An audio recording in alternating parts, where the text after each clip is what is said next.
everyone. It's a beautiful Thursday morning, and I'm so excited about the book today.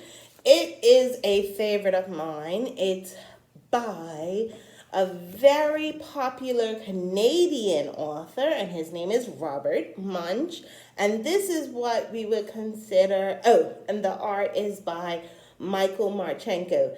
This is what we would consider a classic Robert Munsch book, because this is one of his oldest books. It's such a funny story, and he's a very famous author. So today I am reading The Paper Bag Princess, and I will let you know at the end why I love it. But here's a picture of the authors and the illustrator. This is Robert Munsch, and this is Martchenko. And his books are very popular, and they're pretty awesome. So and they both live in Canada now. So let's read The Paper Bag Princess. Elizabeth was a beautiful princess. She lived in a castle and had expensive princess clothes. She was going to marry a prince named Ronald. Unfortunately, a dragon smashed her castle, burned all her clothes with his fiery breath, and carried off Prince Ronald. Elizabeth decided to chase the dragon and get Ronald back. She looked everywhere for something to wear, but the only thing she could find that was not burnt was a paper bag. So she put on the paper bag and followed the dragon. He was easy to follow because he left a trail of burnt forest and horses' bones.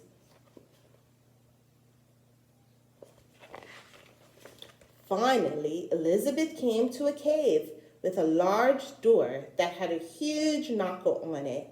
She took hold of the knocker and banged on the door. The dragon stuck his nose out of the door and said, "Well, a princess. I love to eat princesses, but I have already eaten a whole castle today. I'm a very busy dragon. Come back tomorrow." He slammed the door so fast that Elizabeth almost got her nose caught.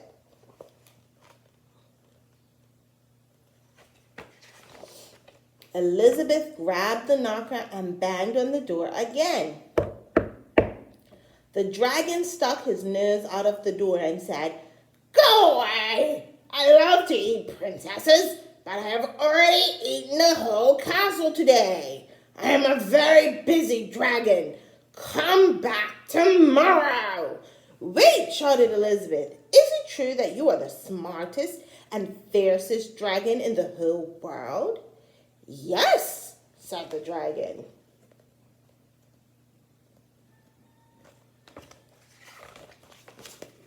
"Is it true," said Elizabeth, "that you can burn up 10 forests with your fiery breath?" "Oh, yes," said the dragon. And he took a huge deep breath and breathed out so much fire that he burned up 50 forests.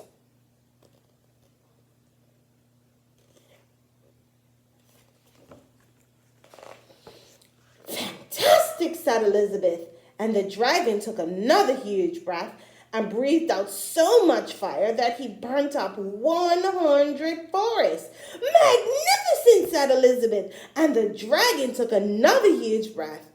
But this time, nothing came out. The dragon didn't even have enough fire left to cook a meatball.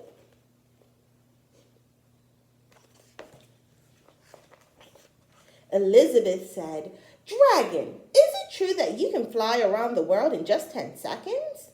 "Well, yes," said the dragon, and jumped up and flew all the way around the world in just 10 seconds.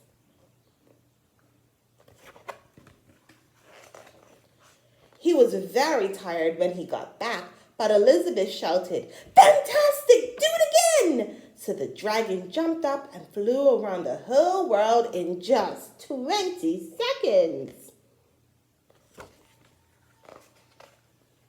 When he got back, he was too tired to talk, and he lay down and went straight to sleep. Elizabeth whispered very softly, "Hey, dragon." The dragon didn't move at all. She lifted up the dragon's ear and put her head right inside. She shouted as loud as she could, "Hey, dragon!" The dragon was so tired, he didn't even move. Elizabeth walked right over the dragon and opened the door to the cave.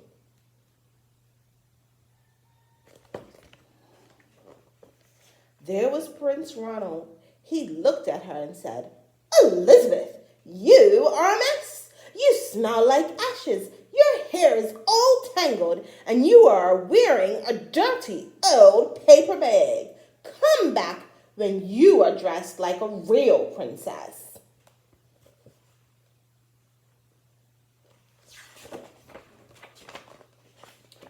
"Ronald," said Elizabeth, "your clothes are very pretty and your hair is very neat. You look like a real prince, but you are a bum." They didn't get married after all. And that is the end of that book. I love that story. She goes through all that work, and then to rescue Ronald, and then he is not nice to her. So she goes off into the sunset and does her own thing, as she should. So I hope you like that story. I hope that you have a wonderful day. Stay safe, and I'll see you in this space tomorrow for more Reading with Miss Paynter. Bye-bye.